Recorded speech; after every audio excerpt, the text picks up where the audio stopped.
Hello, j'espère que vous allez bien pour cette nouvelle vidéo. Alors, aujourd'hui, on va parler de la volonté de réussir après une épreuve, après une séparation, après un divorce.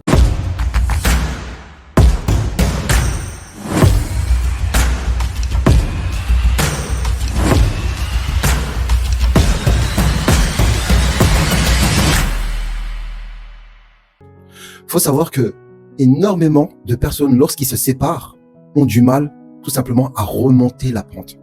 Vous savez, on peut comprendre que c'est pas facile. Une séparation, un divorce, c'est pas quelque chose qui est simple, c'est pas quelque chose qui est évident. Que ce soit pour l'homme ou que ce soit pour la femme. Parce que vous savez, vous avez vécu 1 an, 2 ans, 10 ans, plus, voire certaines personnes. Et d'un coup, cette personne avec laquelle vous êtes habitué, cette personne avec laquelle vous avez l'habitude de parler, de discuter, de raconter vos secrets, de passer des beaux moments, être en famille, tout d'un coup, elle n'est plus là. Tout d'un coup, cette personne ne fait plus partie de votre vie. Et ça, c'est une réalité. C'est difficile, c'est pas facile, c'est pas évident.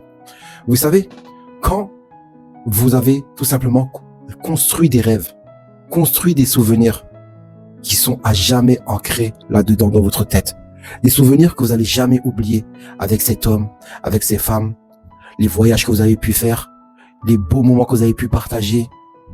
Vous avez eu des souvenirs de vous, des bons côtés comme des mauvais côtés. Tout ça, ça va rester toute votre vie. Et c'est vrai que les souvenirs ne vont jamais partir, resteront toujours avec vous. Comment tourner la page? Il faut bien comprendre que chaque personne est différente, selon le degré du mal que tu as ressenti lorsque tu t'es séparé. Il y a des personnes, ils vont se séparer en bons termes. Et ça, c'est bien et c'est fortement recommandé. Il y a des personnes, ils vont se déchirer, ils vont se manquer de respect. J'aime souvent dire, quand on se marie avec une personne, on fait des beaux mariages, c'est magnifique, on invite toute la famille. Mais souvent, quand ça va plus, sachons faire des belles séparations ou des beaux ou des bons divorces avec le respect. Parce que pourquoi? Souvent, dans tout ça, nous avons un enfant ou des enfants. Faisons que nos enfants ne soient pas des victimes de notre séparation. Et ça, c'est important. Malheureusement, il y a énormément de parents qui sont égoïstes, qui pensent uniquement à leur propre personne et souvent, ils oublient les enfants dans cette histoire de séparation. Donc, soyons des parents bons et soyons des parents qui montrent l'exemple aux enfants que même si papa ou maman ne sont plus ensemble, on peut toujours quand même rester respectueux et faire en sorte que les enfants vont pouvoir s'épanouir malgré qu'ils auront plus leurs parents ensemble. Et vous savez, lorsqu'on se sépare ou lorsqu'on divorce, le plus dur aussi, c'est d'accepter la chose. Certains ou certaines n'acceptent pas cette séparation ou vraiment, cette séparation leur font vraiment mais énormément mal. Donc, ils peuvent avoir des moments de faiblesse. On est des êtres humains, on n'est pas des anges, on a un cœur. Notre cœur, à ce moment-là, peut être très fragile. Il est important, quand il y a des moments comme ça, d'essayer d'être avec des bonnes personnes qui vont pouvoir vous aider et vous soutenir pendant ce moment-là. Je sais pas si je devrais parler d'une épreuve, mais pour d'autres, c'est une épreuve. Donc, essayez d'être avec des personnes de confiance avec lesquelles vous pourrez parler. Parce que le fait de parler, de discuter avec une personne de confiance, de vider votre sac, ça fait tellement du bien et ça permet d'apaiser le cœur. Aussi, ne vous laissez pas abattre.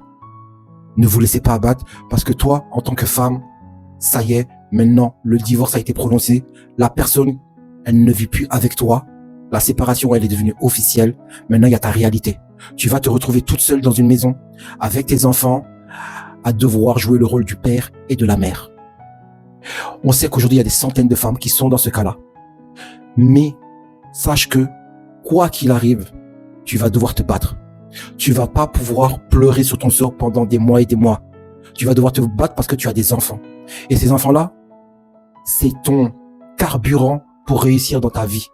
Tes enfants-là, c'est ton oxygène qui te permettra d'avoir les plus beaux résultats et avoir du succès dans ta vie.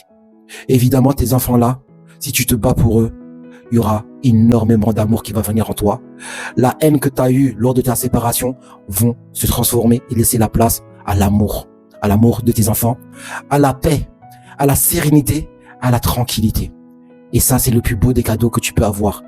Donc, une séparation, c'est pas facile. Une séparation, certes, c'est dur. Il y a des moments difficiles, mais il faut savoir aussi passer ces moments-là dans notre vie.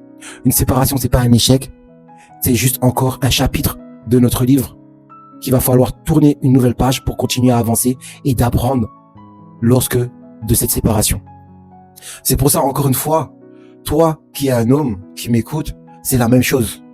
Malgré que tu t'es séparé, malgré que tu n'es plus avec la mère, malgré que tu n'es plus avec tes enfants, sache que tu es responsable de tes enfants.